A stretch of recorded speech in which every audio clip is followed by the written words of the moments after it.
Hello guys, welcome to the 5th generation na Bishop and welcome to another video testing. Shoutout po natin si Sir Brian Mark Rayo from Ilocosur. Sir, welcome to 5th generation na Bishop. This is the WE Glock 19 Airsoft Pistol made in Taiwan. Gas blowback Airsoft Pistol. This is made in Taiwan.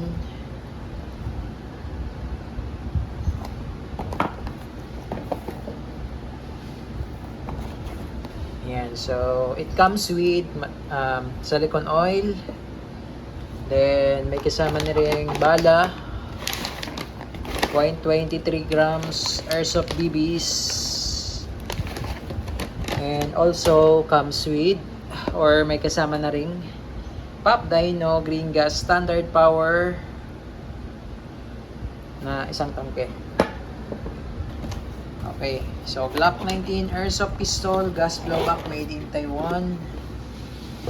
Comes with owner's manual, of course. Tapos may magazine na rin siya.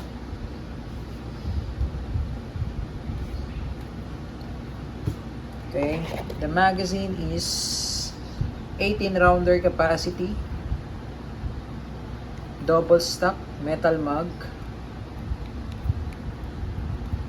Tapos may kasama na rin siyang dalawang backstrap and the backstrap pin. So ito yung unit, Glock 19.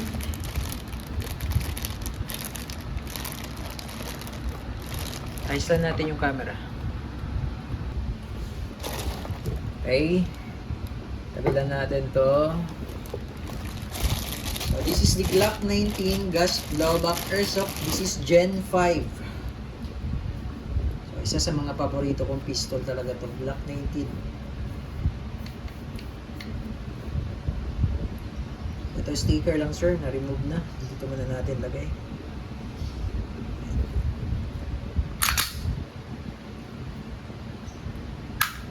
It's a nice pistol. Bukod sa Glock 17, ito ang pinaka-paborito ko na pistol, Glock 19, kasi compact lang siya. Pero meron pang mas maliit dito, yung Glock 27 and Glock 26, kaso hindi ko type yun kasi nga naliliitan ako sa grip. Ito saktong-sakto lang sa saktong-sakto lang ho sa kamay ko. And it's very compact din.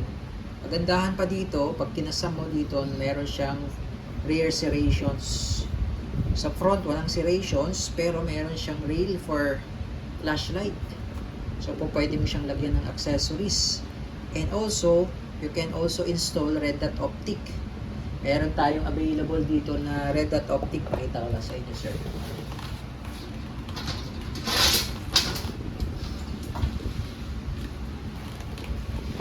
Ito.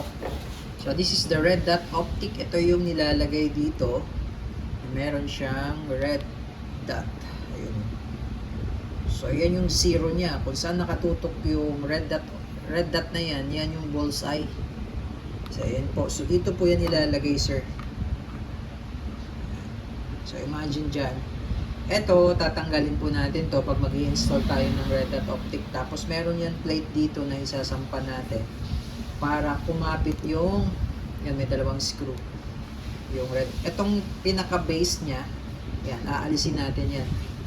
Yan, ito pinaka-base niya dito. Tapos ito na lang yung matira niyan, yung part na yan.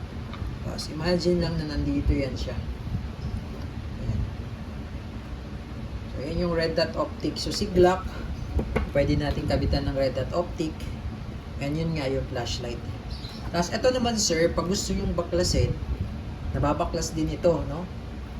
Yung totoong Glock 19, ganito din yung size. 1.1 scale. Ngayon, pag babaklasin nyo po, kailangan walang magazine. Then, kasa natin one time. And then, ito po yung disassembly latch. Ito. Disassembly latch. So, ibababa nyo lang po yan. Sabay pong ibababa yan. And then, ayan na po. Disassemble na po natin yung slide. Ngayon, ang purpose po ng ating silicone oil is to lubricate the rail. Itong rail. pinagsampahan ng slide metal. Dito kasi dumadaan dahil blowback po yan. So gumagalaw po yan, may play. So kailangan dyan, lubricated yung part na to. So nilalagyan din po natin yan ng oil. Minsan-minsan, lagyan po natin ng oil yan. Pag na-check nyo po na tuyong-tuyo po, lagyan nyo na po ng oil. Kasi kailangan dito, lubricate yan. Ayan. Now, pagbabalik naman po, ito pong dalawang slot na yan. Ayan. Para may butas po, no? Papasok nyo lang po siya dyan. Dito sa part na to naman. Papasok nyo po siya dyan. Diretso lang mo yan. Ayan. Ayan. Okay? Ayan. Now, nasa lang natin yung mga excess. Ayan. Kasi may mga langis po na sobra.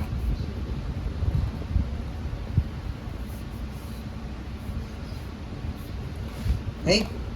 So, yun po. Lubricated na siya. Smooth na siya ngayon. Compare kanina na wala pang oil. Ayan. Tapos, makikita nyo pala dito may WE markings yan. Ayan. Made in Taiwan. With tactical. Ayan. Napakagandang pistol talaga niyan. Okay? Ngayon, etong magazine. So, isalpak natin. Pagka magsasalpak pala kayo ng magazine, sir, medyo lakasan nyo lang ng konti. Ayan. Itsura pag may magazine. Kasi pagka medyo mahina po, pwedeng malaglag yung magazine. Tapos, ito naman, yung box strap. Pwede nyo siyang ilagay dito. Ayan. Para kung gusto nyo medyo makapal-kapal yung grip. Ayan. Pagka malaki kamay nyo, pwede siyang ilagay. Tapos, meron siyang pin lock. Itong maiksi. Itong haba, extra lang yan. Pero, kailangan nyo po muna tanggalin to. Lock na yan yun. Yung pin na yan na naka-install. Okay? So ngayon, sa paglo-load naman ng gas,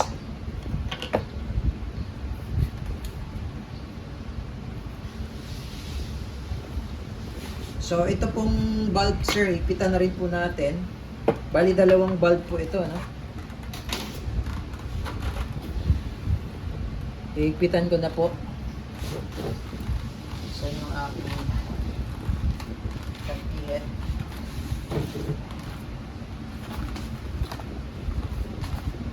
wala.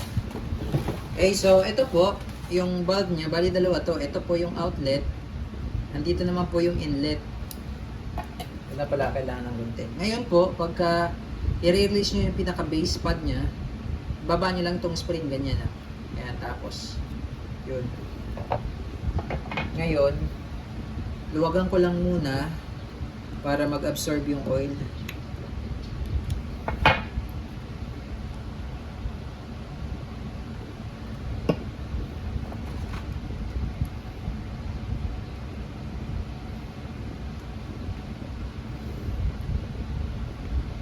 Yan. Okay. Then, ito namang outlet valve.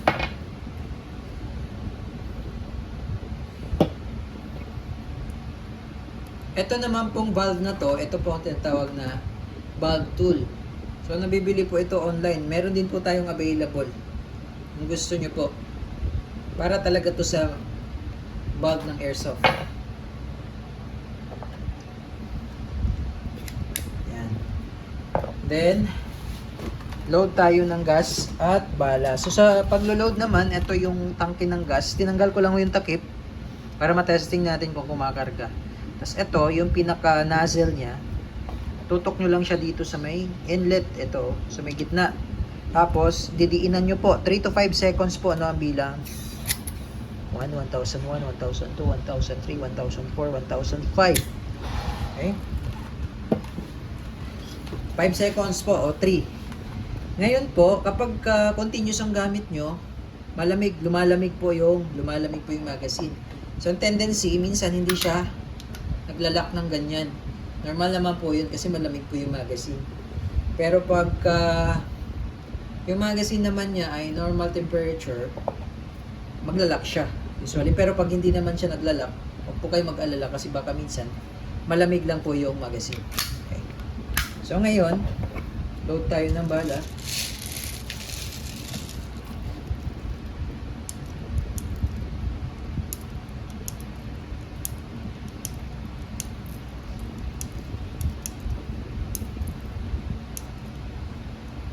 So yan lang muna. Okay. So, testingin natin. Maganda to, Glock 19 Gen 5 ng WE. Sa compact pistol lang. Okay, testing po. Glock 19 Gen 5 by WE.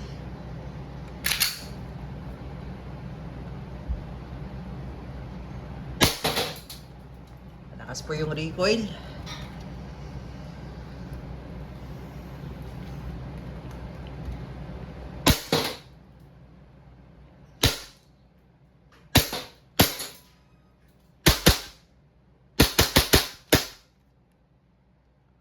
Okay, so ganda talaga niya. Glock 19 Gen 5 yan, nag-open slide na siya.